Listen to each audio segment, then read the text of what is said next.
오늘 말씀은 에베소서 6장 10절과 11절입니다. 우리 한 목소리로 같이 읽겠습니다. 시작. 끝으로 너희가 주 안에서와 그 힘의 능력으로 강건하여지고 마귀의 간계를 능히 대적하기 위하여 하나님의 전신 갑주를 입으라. 아멘. 자리에 앉으셔서 기도하겠습니다. 진리의 말씀으로 우리를 인도하시는 성령님, 우리에게 하나님의 말씀을 바르게 알도록 가르쳐 주옵소서. 그리고 그 말씀대로 살아갈 수 있도록 인도하여 주옵소서. 미련하고 연약한 종을 주님 손에 맡기옵고 예수님의 이름으로 기도하옵나이다. 아멘. 오늘 본문은 에베소서의 마지막 부분입니다. 우리가 지난 시간에 에베소서는 바울의 영적인 유언이라는 설명이 붙어있는 편지인데, 바울이 로마 감옥에서 생애의 마지막 순간에 이방인의 사도로서의 자신의 사역을 회상하면서 하나님께서 그리스도를 통해서 이루신 하나님의 구원 경영을 우주적인 차원에서 묵상하면서 정리하며 보낸 편지, 이렇게 에베소서를 설명드렸습니다. 하나님께서 그리스도를 통해서 무슨 일을 하셨지? 바울이 로마 감옥에서 묵상한 거예요. 하나님께서 예수님을 세상에 보내셔서 무슨 일을 하셨는가? 우리가 지난 시간에 살펴본 것처럼 하나님은 새로운 한 사람을 만드셨어요. 새로운 한 사람을 만드셔서 하나님과 화목하게 하셨죠. 예수님은 우리의 화평이어서 둘을 하나로 만드신 분이에요. 여기서 둘은 유대인과 이방인을 말해요. 그러니까 세상의 모든 사람들이에요. 유대인과 이방인들 사이에 원수되었고 중간에 분리장벽이 있어서 막힌 담을 예수님이 십자가에 자기 몸을 들이심으로써 허물어 버렸어요. 중간에 막힌 담을 허물어 버리시고 하나로 만드셨어요. 율법의 조항들이 유대인과 이방인을 분리시키는 역할들을 했어요. 유대인들을 세상으로부터 보호하는 역할도 했지만, 율법은 또한 유대인과 이방인을 갈라놓는, 그런 분리시키던 이 율법을 예수님이 순종하여 완성함으로써 폐지시켰어요. 그래서 유대인과 이방인이 이제 예수님 안에서 새로운 한 사람, 한 새로운 사람이 된 거예요. 그렇게 십자가를 통해서 모든 세상 사람들, 유대인과 이방인이 더 이상 원수도 아니고 둘도 아닌 한 몸으로 하나님 앞에 나아가서 하나님과 화목하게 되는, 인간의 화목이 먼저였어요. 유대인과 이방인이 화목하게 된, 십자가로 말미암아 원수되었던 것들이 다 허물어지고 십자가의 사랑으로 자매가 되고 형제가 되고 하나님의 사랑 안에서, 예수 그리스도의 복음 안에서 한 새로운 교회라는 사람이 되었어요. 그리스도가 머리이시고 모든 그리스도인들이 그리스도의 몸이 되는 새로운 한 사람을 만들어 하나님께 나아가서 하나님과 화목하게 하는 것. 이것이 하나님의 계획이었어요. 하나님께서 그리스도를 왜 보내셨는가? 그리스도를 보내셔서 무슨 일을 하셨는가? 새로운 한 사람, 교회라는, 하나님께서 기뻐하시는 새로운 피조물을 만드셨어요. 너희는 사도들과 선지자들의 터 위에 세우심을 입은 자라 그리스도 예수께서 친히 모퉁이 돌이 되셨느니라. 그리스도 예수 안에서 건물마다 서로 연결하여 주님 안에서 성전이 되어가고 너희도 성령 안에서 하나님께서 거하실 초소가 되기 위하여 그리스도 예수 안에서 함께 지어져 가느니라. 이게 진짜 성전 건축이에요. 사람들 손으로 짓는 건물은 성전이 아니에요. 그거 하나님 집 아니에요. 진짜 성전은 구원받은 하나님의 백성들로 지어지는 성전이에요. 이게 하나님의 뜻이었어요. 하나님은 예수님을 보내셔서 무엇을 하셨는가? 새로운 성전을, 하나님의 집을 짓고 계셔요. 지금까지. 그 하나님의 집이 완성되면 주님이 재림하시고 하나님께서 우리 가운데 거하시겠죠. 하나님께서 거하실 처소를 지으시려고 하나님은 예수님을 보내신 것이죠. 그러면 이 하나님의 계획을 왜 이루어지지 않을까요? 예수 그리스도 안에서 모든 세상 사람들이 하나 되어서 하나님 앞에서 화목하게 하는, 하늘과 땅이 통일되어서 하나님의 백성들이 되는 이러한 엄청난 은혜와 축복을 왜 이 땅의 사람들이 다 누리지 못할까요? 사탄이 회방하고 있어요. 그럼 사탄의 목표는 무엇일까요? 하나님의 계획을 방해하는 거겠죠. 하나님의 계획이 뭐였어요? 그리스도 예수 안에서 둘을 하나로 만들어서 새로운 한 사람을 만들어 하나님과 화목하게 하는 것. 그런데 사탄은 이것을 회방해요. 사람들이 하나님의 뜻에 불순종하도록 그렇게 만들어요. 이게 사탄의 목표예요. 사탄은 너무나 잘 알아요. 부모들에게 제일 가슴 아픈 건 자녀들이 망하는 거예요. 내가 망하는 것보다 더 가슴 아파요. 사탄은 하나님이 무엇을 가장 가슴 아파하는 줄을 너무나 잘 알아요. 하나님께서 가장 가슴 아파하시는 것은 하나님의 형상으로 지음받은 사람들이 망하는 거예요. 예수님이라는 놀라운 선물을 주셨음에도 불구하고 예수 믿기를 거부하고 불순종하는, 그래서 에베소서 2장 2절에는 그때 너희가 예수님 믿지 않을 때 그 세상 가운데서 행하며 이 세상의 풍조를 따르면서 공중의 권세 잡은 자 사탄이죠. 마귀 사탄에 자기도 모르게 따라다녔어요. 시키는 대로 조종당했어요. 그 사탄은 지금도 불순종의 사람들 가운데, 불순종의 아들들 가운데 활동하고 있는 영이에요. 사람들은 몰라요. 사탄이 뒤에서 영향력을 행사하고 활동하고 있다는 것을. 그래서 사탄의 목표는 하나님의 계획, 예수 그리스도 안에서 사람들을 죄사함 받게 하고 하나님과 화목하게 하고 사람들 사이를 화목하게 하는 그리스도 우리의 평화, 이 하나됨을 깨뜨려요. 하나님과 사람들 사이를 이간질시키고 사람들과 사람들 사이를 이간질시켜서 싸우게 만들고 전쟁하고 죽이게 만들어요. 이게 사탄의 목표예요. 다른 건 다 주면서도 절대로 예수님을 알지 못하도록, 예수님에 대해서 관심도 가지지 않도록, 예수님을 믿지 못하도록, 예수님을 믿는 순간 자신의 계획이 무너지기 때문이에요. 사탄이 기를 쓰고 하는 것은 예수 그리스도의 복음을 전파하지 못하도록 회방하는 거예요. 그럼 우리는 어떻게 해야 될까요? 이 사탄의 역사들 때문에 지금도 하나님의 뜻에 불순종해요, 사람들이. 하나님의 뜻은 예수 믿는 거예요. 예수 그리스도 안에서 구원받는 거예요. 예수 그리스도 안에서 원수된 것이 해소되고 중간에 막힌 담이 허물어지고 하나가 되는 거예요. 그래서 한 새로운 사람이 하나님 앞에 나아가서 하나님과 화목하고 하늘과 땅이 통일되는 거예요. 그런데 사탄이 회방해요.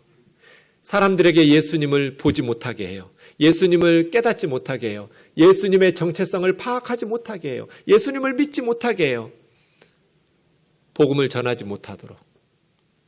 그럼 우리는 어떻게 해야 되냐고요. 야고보 사도와 베드로 사도는 마귀를 대적하라고 그래요. 맞서 싸워라. 마귀를 대적하라. 그리하면 너희를 피하리라. 근신하라. 깨어라. 너희 대적 마귀가 우는 사자같이 두루 다니며 삼킬 자를 찾나니 너희는 믿음을 굳건하게 하여 그를 대적하라. 사탄이 그렇게 불순종하도록 하나님의 계획과 뜻을 이루면서 구원받지 못하도록 회방해요. 그럼 우리는 영적 전쟁을 해야 되는 거예요. 마귀를 대적하라고. 그래서 에베소서는 마지막 부분에 영적 전쟁으로 편지가 끝나요. 이 영적 전쟁을 잘하지 못하면 1장부터 6장 9절까지 했던 말씀은 하나마나한 소리예요. 뒤에서 조종하고 있는 사탄이 있는데 사탄과 영적 전쟁에서 이기지 못하고 피상적으로 앞에서 나오는 사람들하고 문제 해결이 안 되는 거예요. 우리가 원하는 열매를 거두려면 배후에 있는 실체인 사탄을 불순종하도록 사람들을 미혹하고 끌고 가고 있는 그 악한 영을 대적해서 싸워야 돼요. 그래서 오늘 본문을 살피기 전에 예수원의 설립자인 대천덕 신부님의 말씀을 우리가 명심할 필요가 있어요.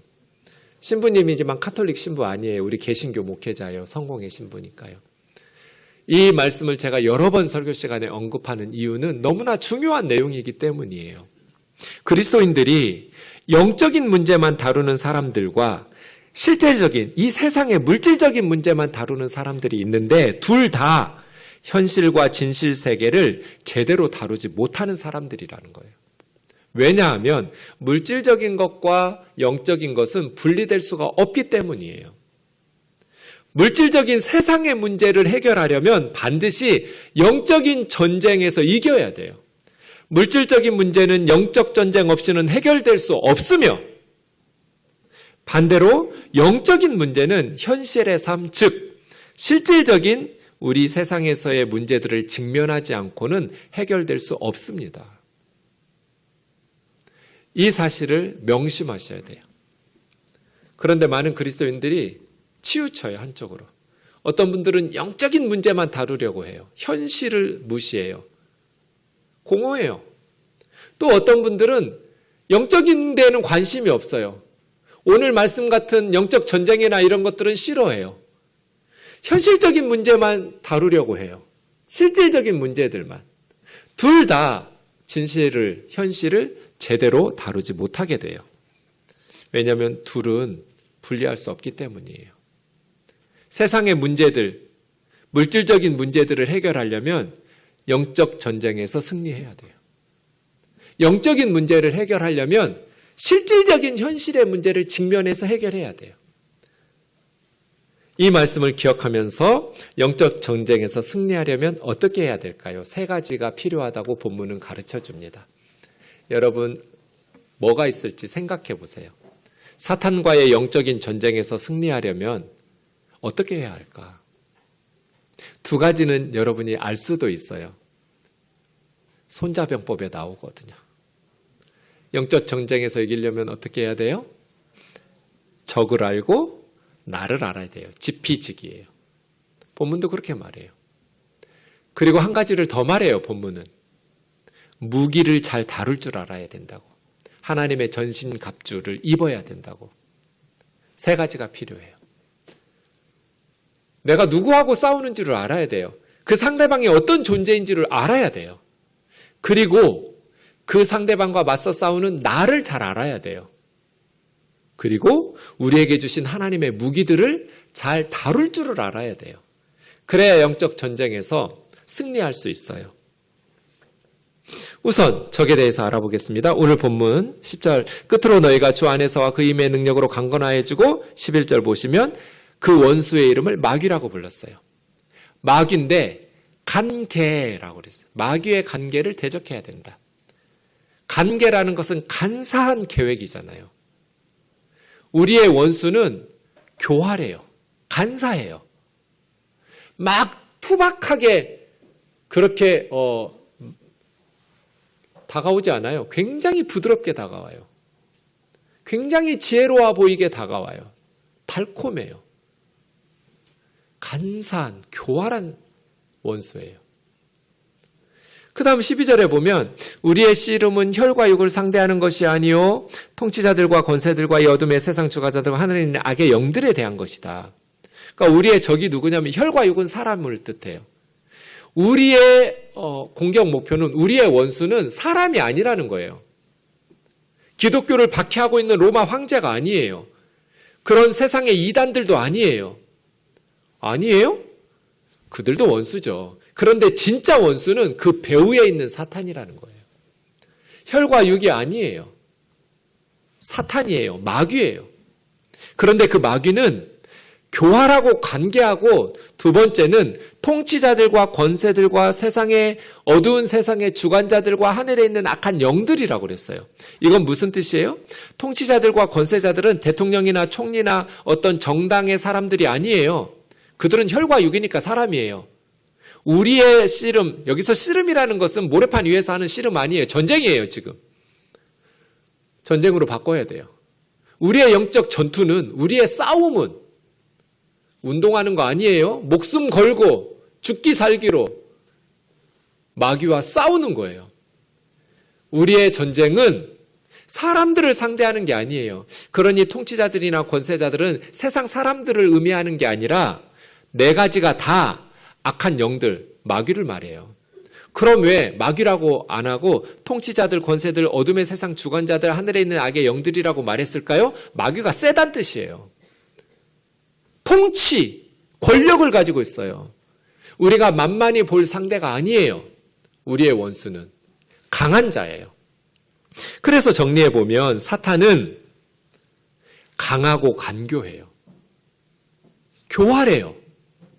그런데 강해요. 그래서 무시하면 안 돼요. 그리고 두려워해서도 안 돼요.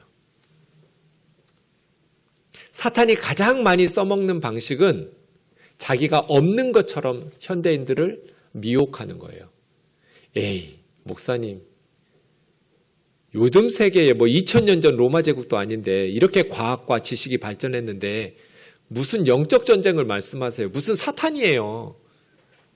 아니요. 하나님의 말씀인 성경에서 분명히 말씀하신 것. 우리의 싸움은 혈과 육에 대한 것이 아니고 우리의 본질적인 원수는 그 사람들에게 불순종하도록 악한 영향력을 행사하고 있는 악한 영들이에요. 마귀예요. 사탄이에요. 그런데 사탄은 자기가 없는 것처럼 현대인들에게 미혹해요. 그런데 가끔 이놈이 자기 정체를 드러내요. 제가 전도사일 때 교회에서 빨리 교회로 오라고, 권사님 방으로 오라고 해서 연락받고 갔더니 제가 매주 옷 맡기는 교회 예배당 밑에서 이렇게 세탁소 하시는 부부가 다 저희 교회 다녔었는데 부인 집사님이 귀신 들려 있으셨어요. 전에 섬기던 교회에. 너무나 잘하는 분들이죠. 제가 매번 이용하는 세탁소니까. 우리 교회 집사님이기도 하고. 그런데 그 여집사님이 귀신 들려 있었어요. 그래서 우리 목회자들 또 우리 교우들이 열심히 찬송하고 기도하면서 나사렛 예수 이름을 명하노니 나가라! 했더니 제가 늘 듣던 목소리인데 그 입에서 나오는 목소리인데 집사님 말이 아니에요. 그 속에 들어있는 사탄이 말하는 거예요. 싫어! 안 나가! 나 시어머니 죽이고 남편도 죽이고 나갈 거야! 이러는 거예요. 그래서 잠잠해! 나사렛 예수의 이름으로 명하노니 하면 또 가만히 있어요. 우리가 또 열심히 기도하면서 나사렛 예수의 이름을 명하노니 나가라! 한 30여 분 씨름하다가 나갔어요. 그 여집사님을 꼬꾸라뜨리더니.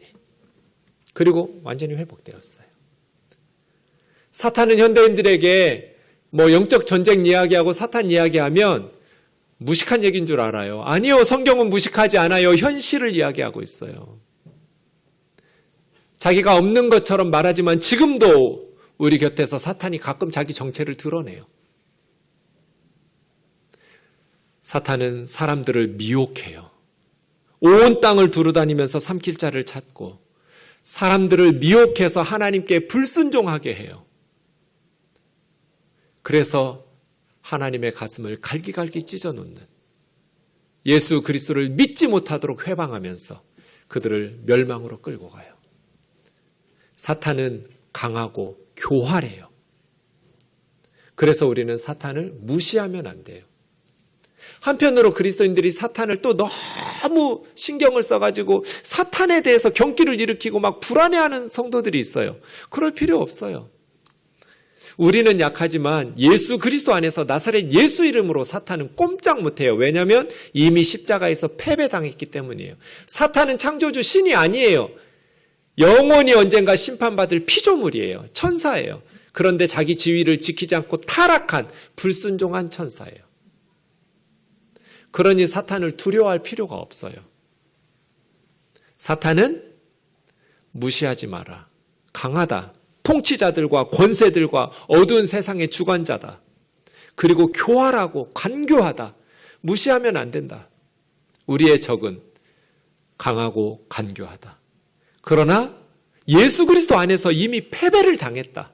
머리가 박살 났어요. 그러니 두려워할 필요는 없어요. 요한계시록 12장을 보면 큰 용이 나옵니다. 반모섬에서 환상 중에 하나님께서 사도 요한에게 하늘에서 큰 용이 나왔는데 뱀같이 생겼는데 늙은 뱀같이 보였나 봐요. 옛뱀. 에덴 동산에서 선악과 따먹게 만들었던 그런 뱀처럼. 용인데 마귀라고 하기도 하고 사탄이라고도 하는데 온 천하를 꿰는 자라고 말했어요. 마귀라는 단어와 사탄이라는 단어가 나왔는데요. 사탄은 구약 성경이 쓰여진 히브리어 이스라엘 말이에요.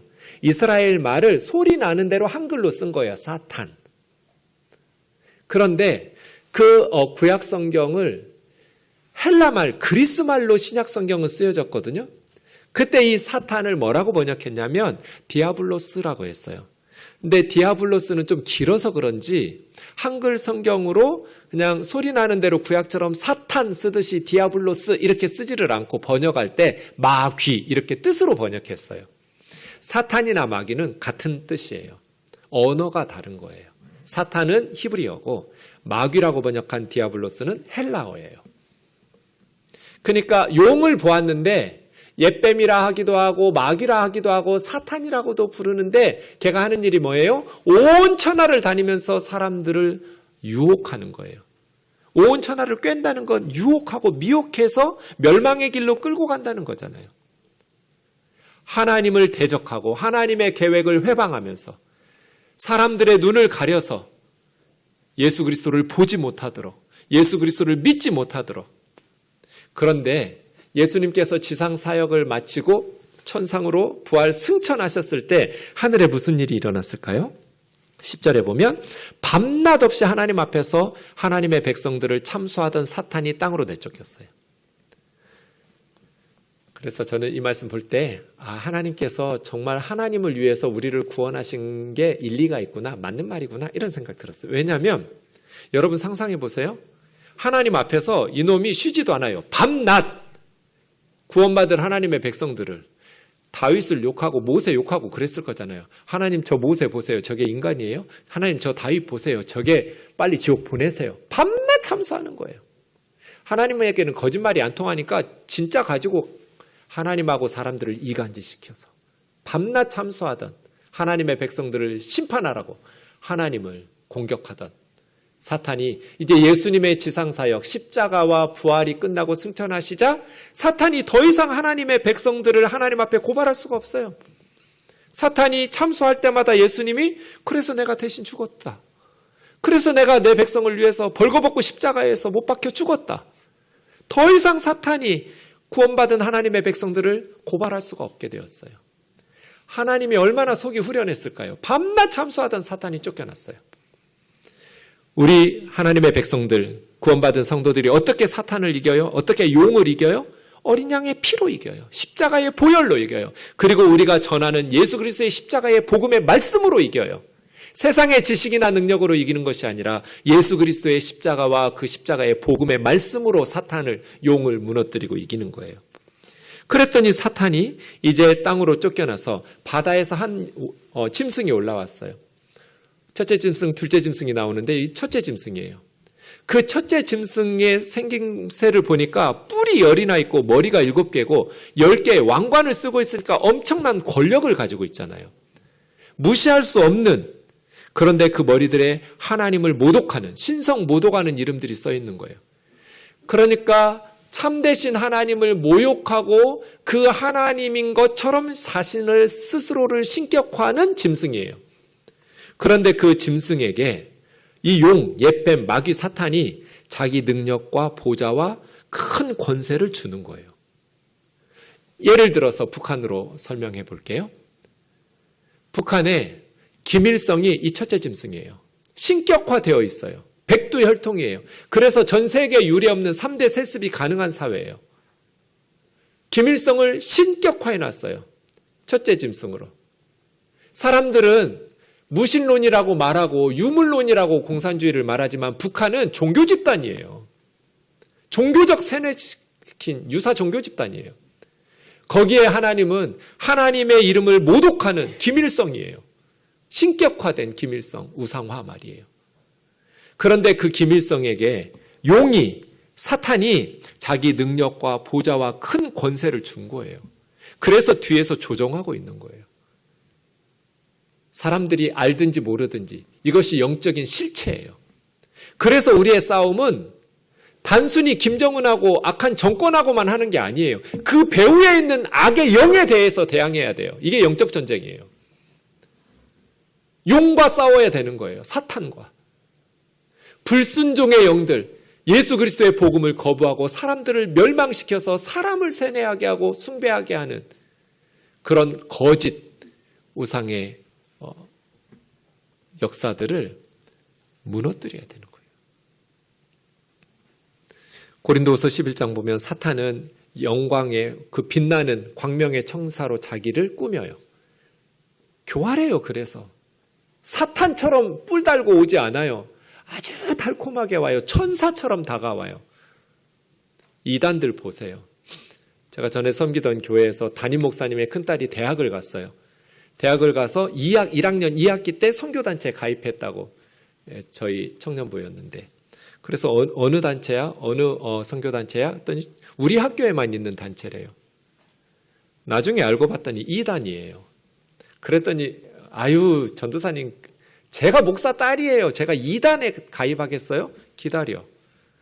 집에서 제가 싸웠던 JMS라는 정명석 이단이었어요. 싸웠던 자료를 가지고 너 이런 주보 받지? 이런 식으로 이런 데 다녔지? 애가 갑자기 얼굴이 긴장하면서 진짜 닭똥 같은 눈물을 뚝뚝 흘렸어요. 제가 설교할 때는 한 번도 안 울던 애가 정말 그렇게 서럽게 울더라고요. 몇 주 안 됐어요. 그 선교단체에 가입한 지 얼마 되지도 않았어요. 이단들이 얼마나 얘를 사랑해줬는지, 이 신입생을. 광명한 천사로 가장해요.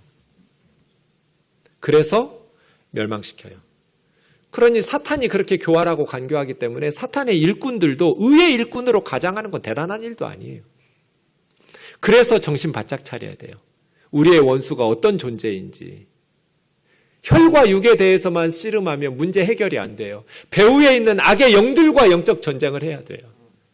기도하면서 성령 안에서 불순종하도록, 예수 그리스도를 보지 못하도록, 구원의 길에서 이탈하도록 회방하고 역사하고 활동하고 있는 악한 영들을 대적하면서 싸워야 돼요. 두 번째, 영적 전쟁에서 승리하려면 나를 알아야 돼요. 우리가 어떤 존재인지를 말씀을 통해서 알아야 돼요. 오늘 본문 다시 보시면 10절 보세요. 너희가 주 안에서와 그 힘의 능력으로 강건하여져야 된다. 우리의 맞서는 상대가 교활하잖아요. 간교해요. 그리고 강해요. 통치, 권세, 이 세상 어두움의 주관자들이에요.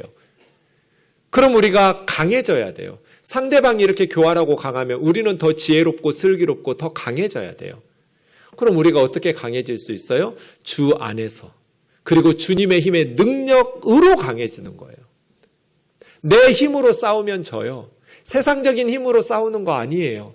예수 그리스도 안에서 예수 그리스도의 힘의 능력으로 강해지는 거예요. 그렇게 마귀의 관계를 능히 대적하기 위해서 하나님의 전신 갑주를 입어야 돼요. 만만한 상대 아니에요. 고린도후서 4장 7절 말씀 기억하세요? 우리가 예수 그리스도라는 보석을 질그릇 같은 우리가 가지고 있어요. 예수님은 보배예요. 보석이에요. 그런데 그 보석을 받은 우리 인간은 질그릇이에요. 흙 구워서 만든, 그냥 살짝만 떨어뜨려도 산산조각 나는 너무나 깨지기 쉬운 연약한 질그릇이에요.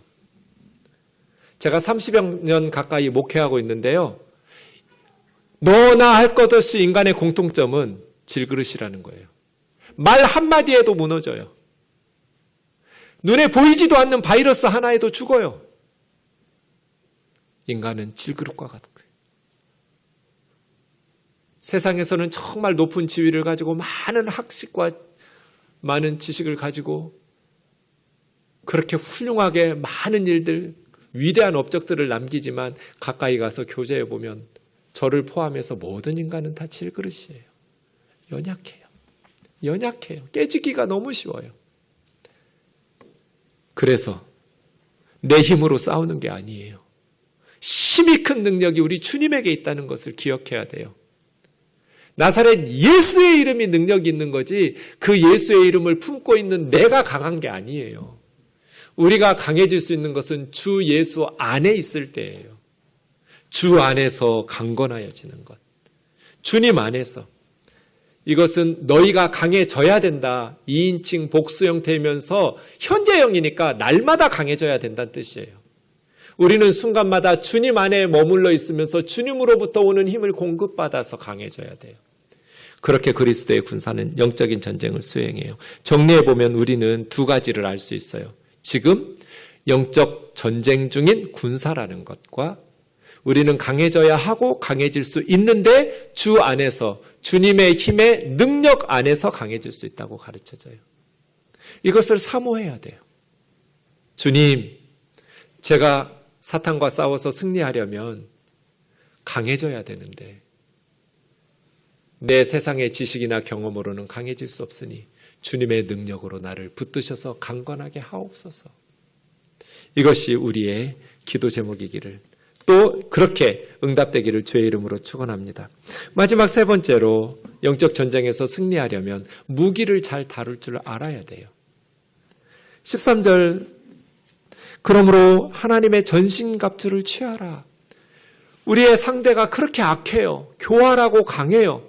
그러니 우리는 질그릇과 같이 연약한 우리는 하나님의 무기들, 전신갑주라고 번역한 것은 모든 무기들, 그런 뜻이에요. 직역하면 하나님의 모든 무기들을 입어야 돼요. 전신갑주를 취해야 돼요.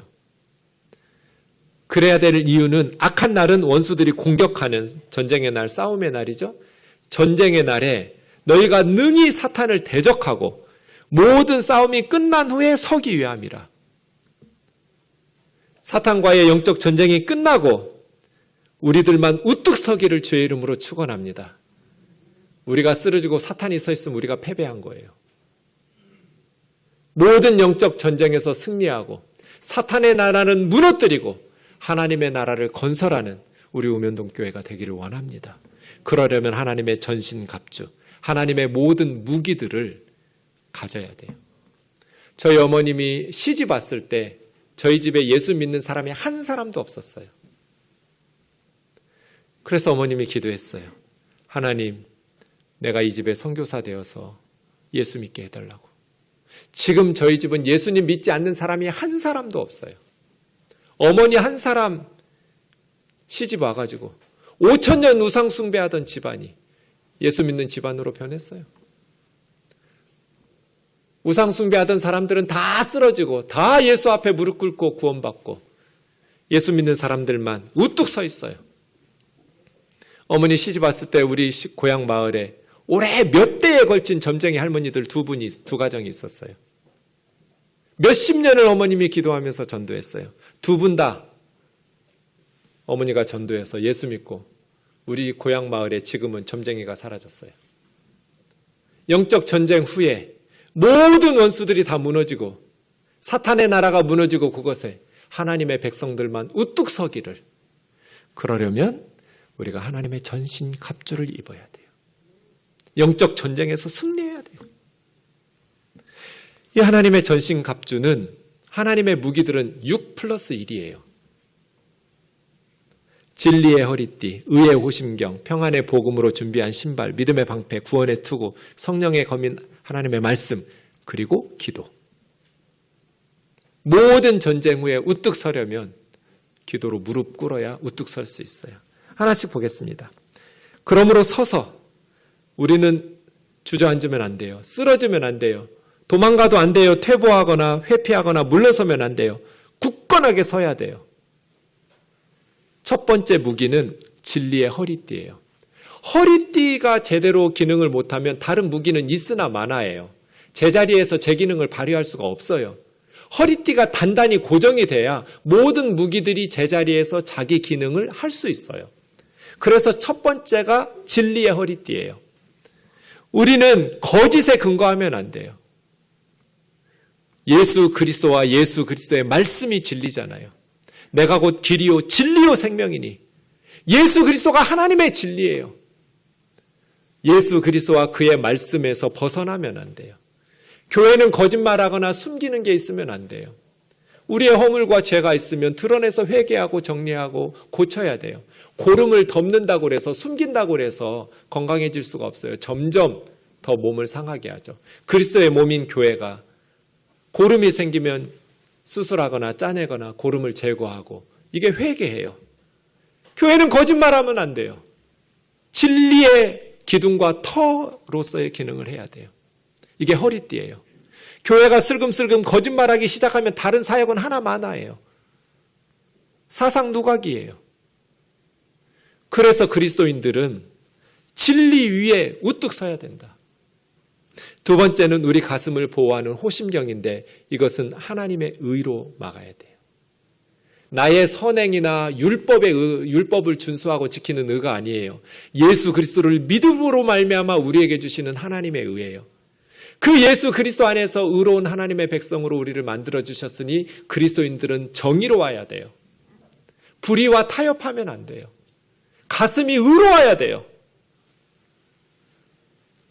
그래야 사탄의 나라를 무너뜨릴 수 있어요. 청문회를 했더니 흠이 없어. 알고 보니 교회 장로야. 교회 권사야. 그래야 돼요. 사람들 앞에 드러났을 때 의롭게 살았다고 칭찬받아야 돼요. 세 번째는 신발인데 신발은 어느 곳에 가든지 어디를 밟든지 복음을 전할 준비가 되어 있는 신발을 신어야 돼요. 평화의 복음으로 준비한 것으로 신발을 신고 베드로전서 3장 15절 보면 너희 마음에 예수 그리스도를 주님으로 삼아 거룩하게 하고 너희 속에 있는 소망에 관한 이유를 묻는 자들에게는 대답할 것을 항상 준비하라. 이게 평안의 복음의 신발을 준비하고 신고 다니는 사람이에요. 이렇게 물어보아야 돼요, 여러분. 우리가 교회 다니기 시작했는데 물어보는 사람이 아무도 없으면 우리 변한 거 아니잖아요. 얘가 교회 다니더니 좀 뭔가 변했어. 변했는데 좋아 보여? 그래서 우리에게 물을 때 대답할 말을 준비하라는 거예요. 평안의 복음, 예비한 신발을 신어라. 세 번째죠. 네 번째는 방패예요. 불화살들이 날아와요. 악한 자들이 쏘아대요. 무너뜨리려고 죽이려고. 그때 우리가 믿음의 방패로 다 불화살들을 막아내야 돼요. 예수 그리스도를 믿는 믿음의 방패가 우리에게 굳건히 있어야 돼요. 늘 흔들리는 연약한 갈대처럼 왔다 갔다 하면 안 돼요. 그건 초신다 때 얘기죠. 예수 그리스도를 왜 내가 믿고 있는지, 왜 이것이 진리인지 성경을 통해서 말씀을 통해서 분명히 이 방패가 작거나 이 얇거나 흐물렁하면 안 돼요. 물렁물렁한 방패오면 안 돼요. 죽어요. 튼튼한 믿음의 방패를 구축해야 돼요. 머리는 구원의 투구를 써야 돼요. 예수 그리스도를 믿음으로 내가 구원받았다라는 확신 가운데서 흔들림 없이 늘 머리가 헷갈리면 안 돼요. 늘 어지러우면 안 돼요. 구원의 투구를 쓰고 굳건하게 머리를 보호하고 지켜야 돼요. 이 5가지는 방어용이었어요. 6번째는 공격용 무기예요. 사탄의 거짓 메시지들을 무너뜨릴 수 있는 건 성령의 검은 하나님의 말씀이에요. 하나님의 말씀인 성경이 세상의 모든 거짓 메시지들을 분별해내면서 무너뜨리는 공격용 무기예요. 그래서 우리가 하나님의 말씀을 잘 알아야 돼요. 그래야 교활하고 간교한 세상의 사탄의 거짓 메시지에 이겨낼 수 있고 사탄의 거짓 메시지를 무너뜨릴 수 있어요. 이 6가지 플러스 1인데 마지막은 기도예요. 기도는 주유하는 것 같아요. 사람마다 스펙이 다 다르고 차로 비유하자면 작은 경차도 있고 큰 승용차도 있고 트럭도 있고 버스도 있고 각각 달라요, 사람들이. 그런데 공통점이 있어요. 모든 자동차는 주유가 되어 있어야 달릴 수 있어요. 아무리 고급 외제 승용차라도 주유가 되어 있지 않으면 한 바퀴도 굴러갈 수 없어요. 그게 기도예요. 앞에 6가지가 제대로 된 기능을 하려면 주유가 되어 있어야 돼요. 그러려면 기도가 되어 있어야 돼요. 기도하지 않고는 영적 전쟁에서 승리할 수가 없어요. 이 무기들을 잘 다룰 줄 알아야 돼요. 그래야 우리가 영적 전쟁에서 승리할 수 있어요. 사랑하는 자매 형제 여러분, 무능한 군인은 자기와 동료 군사들을 위기에 빠뜨려요. 처음부터 유능한 군인은 없어요. 처음에 군대 입대하면 그냥 머리 깎고 군복 입혔지만 아직 군인 아니에요. 민간인하고 똑같아요. 그런데 끊임없이 훈련을 통해서 진짜 군인이 돼요. 눈을 감고 총을 조립할 수 있을 정도로 숙달돼야 돼요. 이 6가지 무기들 플러스 1 기도까지. 말씀을 맺겠습니다. 영적인 전쟁, 이 영적인 전쟁에서 모든 무기들 전신갑주는 장식용이 아니에요. 남이 영적 전쟁하는 거 구경하라는 게 아니에요. 저와 여러분 모두가 실행해야 돼요. 직접 싸워야 돼요. 이 무기들을 다룰 줄 알아야 되고 실전에서 사용할 무기들이에요. 그러니 게으르지 말고 영적인 훈련을 열심히 받아야 돼요. 저절로 좋은 군사가 되는 사람은 한 사람도 없어요. 피나는 노력을 통해서 훈련을 통해서 그리스도의 좋은 군사가 될 줄로 믿습니다. 사랑하는 자매 형제 여러분, 전신갑주를 아는 거 아니에요. 구경하는 거 아니에요. 입어야 돼요. 전신갑주를 사용하면서 악한 마귀 사탄을 무너뜨려야 우리의 기도가 열매를 맺어요. 우리 아이들이 영적으로 열매를 맺어요. 그 본인은 혈과 육만 가지고 씨름하면 안 돼요. 배후에 보이지 않는 악한 영들을 대항하면서 영적 전쟁을 통해서 승리하여 생명의 열매를 맺어 하나님이 계획하시는, 하나님이 기뻐하시는 의의 열매, 생명의 열매가 풍성한 저와 여러분의 삶이 되기를 주의 이름으로 축원합니다.